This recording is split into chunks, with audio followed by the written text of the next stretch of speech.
Marcus moved through his security rounds with precision and purpose, never pausing longer than necessary at any checkpoint.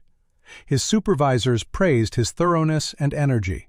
What they didn't know was that Marcus's constant movement wasn't just professional excellence. It was physical therapy, rehabilitation, and a daily demonstration that an IED explosion in Afghanistan couldn't define his future.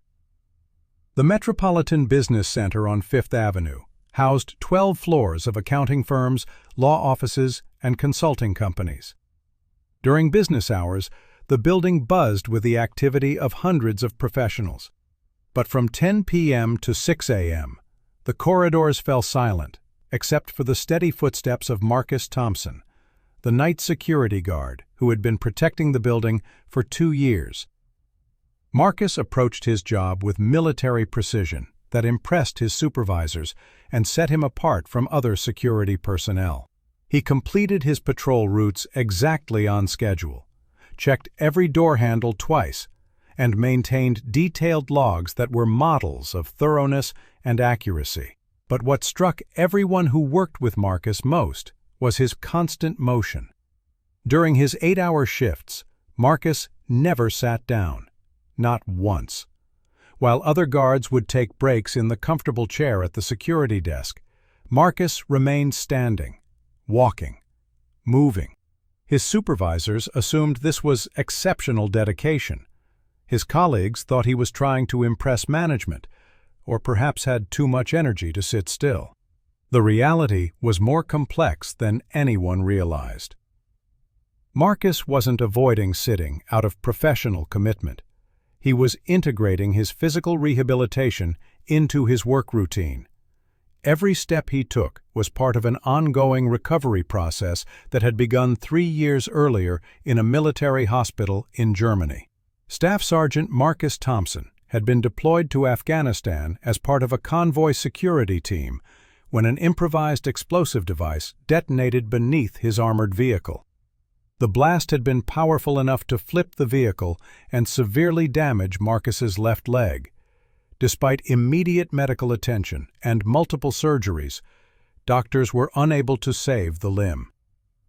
At age 29, Marcus faced the reality of life as an amputee.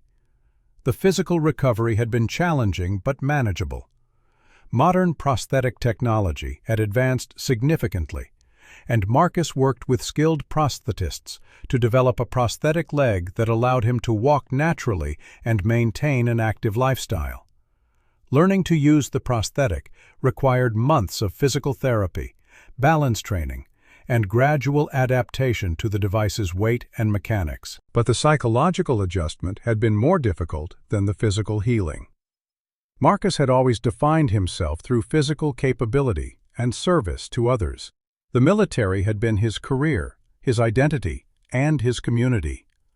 Losing a limb meant not just learning new ways to move through the world, it meant rebuilding his sense of who he was and what he could contribute.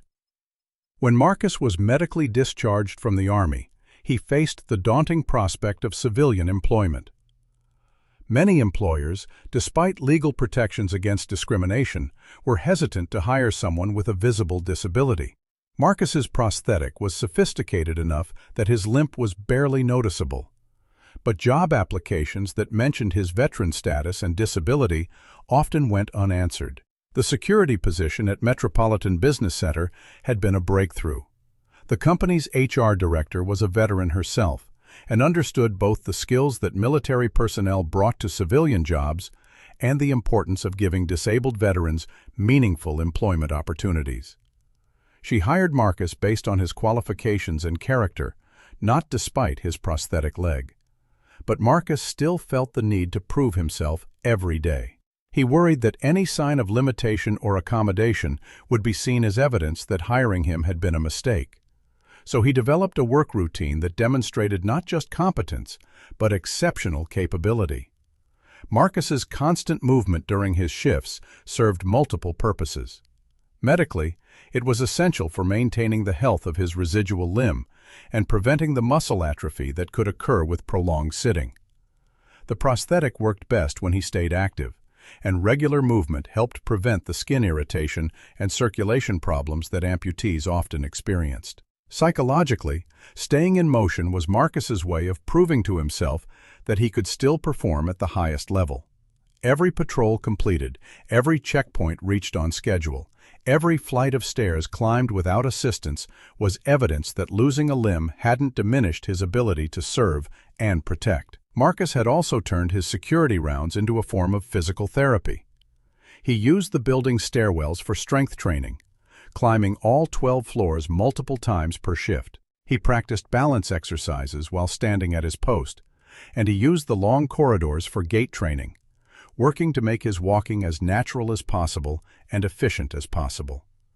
The building's layout actually provided an ideal environment for Marcus's rehabilitation routine. The variety of surfaces, carpet, tile, stairs, ramps, gave him opportunities to practice navigating different terrains. The predictable routine allowed him to gradually increase his activity level while maintaining the consistency that his recovery required. But Marcus kept all of this to himself.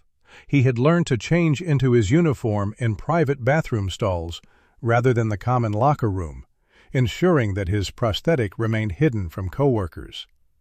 He timed his arrival and departure to avoid casual interactions that might lead to questions about his physical condition. The discovery happened on a Tuesday night in March, during what should have been a routine equipment check. Marcus was inspecting the emergency lighting system on the 8th floor when he stepped on a loose floor tile that shifted unexpectedly under his weight. The sudden change in surface caused him to lose his balance momentarily, and as he steadied himself against the wall, his prosthetic leg became briefly visible through the gap between his sock and uniform pants. David Rodriguez, the building's maintenance supervisor, had been working late to repair a heating system malfunction when he witnessed Marcus's momentary struggle with balance. At first, David thought Marcus had simply tripped, but as he watched Marcus carefully readjust his stance and continue walking, David noticed the subtle but unmistakable gait pattern that suggested a prosthetic device. David had served in the Marines during the Iraq War and had known several fellow veterans who had lost limbs to IEDs. He recognized the careful, deliberate way Marcus moved, not from weakness or limitation, but from the heightened awareness that came with adapting to prosthetic technology. Rather than confronting Marcus directly, David began paying more attention to his colleagues' work patterns over the following weeks. He noticed Marcus's preference for taking stairs rather than elevators, his habit of standing rather than sitting, and his exceptional knowledge of every corner and corridor in the building. What impressed David most was realizing that Marcus's constant movement wasn't restlessness or showing off. It was the discipline of someone who had turned his job into a form of ongoing rehabilitation and strength training. Eventually, David decided to approach Marcus during a quiet moment on a Thursday night shift. "Marcus, can I ask you something? You move through this building like you know every inch of it better than the architects who designed it." Marcus was cautious in his response. "I try to be thorough about my job. I was Marines, Iraq, 05 to 07. I've seen how guys adapt after injuries. You're doing an incredible job here." Marcus realized that David wasn't asking casual questions. He was speaking from experience and recognition. "How long have you known?" Marcus asked. "I noticed a few weeks ago, but honestly, if I hadn't served myself, I probably never would have figured it out. You move better than most people with both original legs." For the first time since starting the job, Marcus felt like he could be honest about his situation. IED outside Kandahar 3 years ago. Lost the left leg below the knee. This job, it's not just work for me. It's part of my recovery process. David nodded with understanding. Physical therapy? Physical therapy, psychological therapy, proving to myself that I can still do meaningful work. Every night I walk about 15 miles through this building, climb 24 flights of stairs, and demonstrate that losing a limb didn't end my generate to serve and protect people." David was quiet for a moment, processing the dedication and determination that Marcus's routine represented. "You know, you're probably the most qualified security guard this building has ever had. Not despite your prosthetic, because of the discipline and commitment it's taught you." That conversation marked a turning point for Marcus. Having one person who understood his situation and recognized his achievements for what they were, exceptional performance, not compensation for disability, gave him confidence to be more open about his experience. David became an unofficial advocate for Marcus within the building's management structure. When supervisors praised Marcus's dedication and thoroughness, David made sure they understood they were witnessing the work of someone who had overcome significant challenges to excel in his role. More importantly, David helped Marcus realize that his prosthetic leg wasn't something to hide. It was part of a story of resilience and adaptation that could inspire others facing similar challenges. Marcus began sharing his experience with other veterans who contacted the company about employment opportunities. His success became a model for how disabled veterans could not only find meaningful work, but could excel in roles that used their unique combination of military discipline and personal determination. The building's management eventually learned about Marcus's situation through David's advocacy and their own observations of his exceptional performance. Rather than viewing his prosthetic as a limitation, they recognized it as part of what made Marcus such an outstanding employee.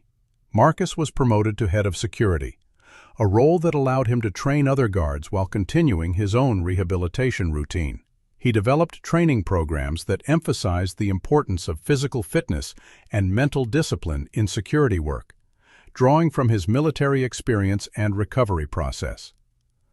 But perhaps most importantly, Marcus learned to see his prosthetic leg not as evidence of what he had lost, but as a tool that enabled him to continue serving others.